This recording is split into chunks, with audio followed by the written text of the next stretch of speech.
Jared Dillian Show. I'm Jared Dillian. This is the Jared Dillian Show. If you want to call to talk about your money, please call 844-305-7800. That's 844-305-7800.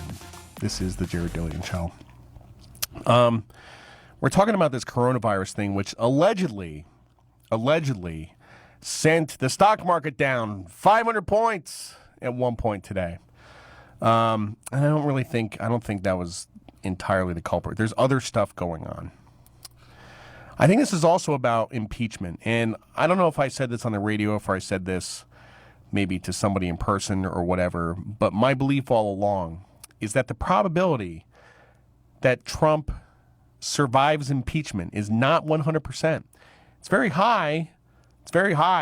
He's unlikely to be removed from office, but it's not 100%.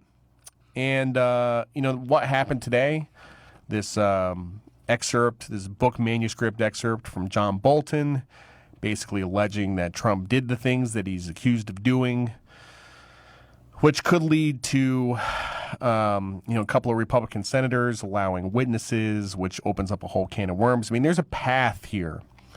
There's a path where Trump could conceivably remove from office, and I think that fear is playing into markets because this is the guy that made the Dow Jones go up 10,000 points. So if you get rid of the guy that made the Dow Jones go up 10,000 points, the market is not going to like it. All kinds of combinations and permutations. I mean, the one thing I will say is that Mike Pence is probably more bullish for stocks than Trump. I firmly believe that. He's more bullish for stocks than Trump. The question is, this is an election year, and let's just pretend Trump gets removed from office 2 months from now, and we have President Pence, and President Pence is running a re-election campaign against, Joe Biden or Bernie Sanders or whoever. How does he stack up against them as opposed to Trump? I don't think anybody knows the answer to that question. So the stock market does not like uncertainty. The stock market likes certainty. The stock market likes when things are planned out. The reason the stock market doesn't like uncertainty is because people do not like uncertainty. People are very uncomfortable with any kind of uncertainty. Oh, man. Yeah. So the other thing is that, just along with all this impeachment stuff, and by the way, this isn't really, I'm not talking politics to debate politics. If we're not going to, don't call in and talk about politics. I'm not doing that. Bernie is doing well, as you might have heard. He's leading in a couple of Iowa polls. Biden's also leading in a couple of Iowa polls. But, Bernie could conceivably win Iowa, and he'll definitely win New Hampshire. So what does that say? And where does that lead? And what happens if Bernie wins at Super Tuesday and they go to the convention and the super delegates? I mean, this kind of gets, this is some volatility we're talking about here. This is some volatility because we got a guy that wants to be president that is basically a communist in the United States. I mean, go back to the socialist scare in the 1930s with Eugene Debs. That guy ran for president. He got like 3% of the vote.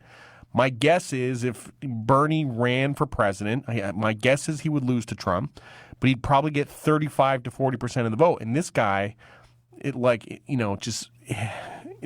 no historical comparison as to how far left this guy is, and there's no historical comparison as to how far this country is moved left. So the market doesn't like that. And I think it's starting to be priced in. So I don't really think it's this coronavirus thing. I think it's part of the story. I don't think it's the whole story. Let's talk about the good news. The good news for you. The good news for you is that bonds are going up a lot.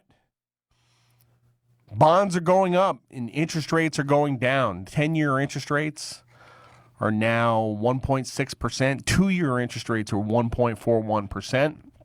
We're back to pricing in some Fed cuts. Long bonds, 30-year bonds, are almost below 2%. People are wigging out.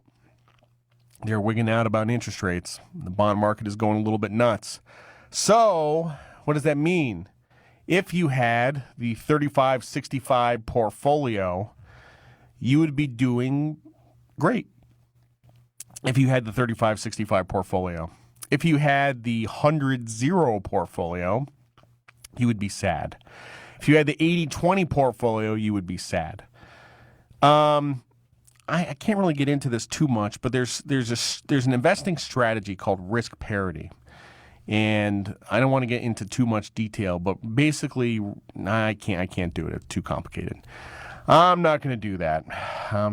We got to keep it simple. So my question to you is, market was down, Dow was down 500 points today. Are you worried?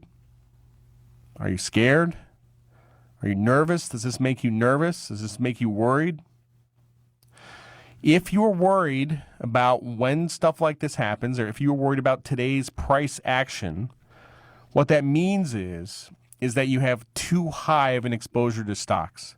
You have the wrong asset allocation. You have too high of an exposure to stocks. The point here isn't to make infinity dollars. Okay, the point isn't to make infinity dollars.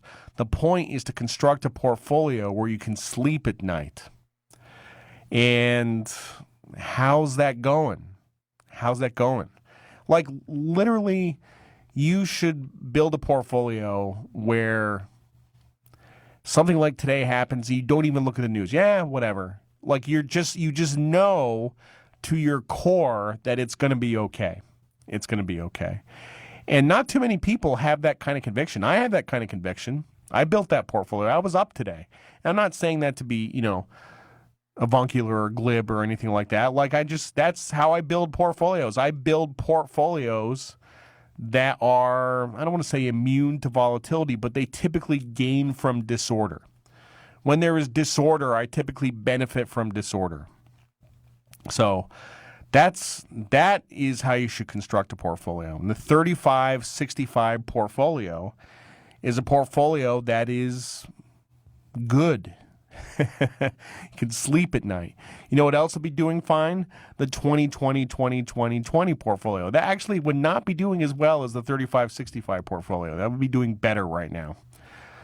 Let me make a quick pitch here. I'm going to sell you something. I know a lot about bonds. And the reason I know a lot about bonds is, I took classes. I traded short-term interest rates pretty much my whole time at Lehman. I was trading short-term interest rates. And I taught myself everything there was to know about bonds. In fact, I tried to get hired as a bond trader twice in my career, unsuccessfully. I also taught bond math at the grad school level for 5 years. And people have this irrational fear of bonds because it's math. People have an irrational fear of math. It's actually not, the math isn't that hard. It's not that hard. If you took a calculus class, you could figure it out. But just people have this irrational fear of bonds because they don't understand them. And the first thing I would say is you don't need to understand them to invest in them. Like, you can just follow instructions. You can listen to the crazy guy on the radio saying, man, this guy keeps talking about this portfolio of all bonds. It's starting to sound pretty smart. Like, just, you don't have to read the textbook. Just take my advice. Like, it would just save you all this heartache, okay? But if you feel like you can't invest in something unless you understand it, then this is where the Bond Masterclass comes in. We created this class. It's a Bond Masterclass. It's available on the Jared Dillian Money website, and it's $200. And this is, it's cheaper than a college class. That would charge you about $3,000, and it's a lot easier to understand. I can assure you that. I wrote it. I developed this class, and I make things as simple as possible for people who don't understand math. And you can understand bonds, and you can get comfortable with the idea of investing in bonds. And then it just makes it a lot easier. It's not so foreign to you. So, if you still have an allocation that looks like 80-20 or 100-0, I would go ahead and change your allocation now, because I think the market turmoil is going to last for a while. Okay, so it's not too late to make changes to your portfolio. In fact, you're probably even early. What happens if impeachment just gets ugly and drags on for a few months? You know, what happens if that? What if Bernie wins the nomination and they start taking polls and he starts polling ahead of Trump? What if coronavirus really does like spread all over the planet? Like, what is that going to do to a portfolio that is 100% stocks? I'm telling you, 35-65 portfolio will help you sleep at night. Most of the time, it'll be kind of boring, but times like this, it'll come in handy. I'm Jared Dillian. This is the Jared Dillian Show.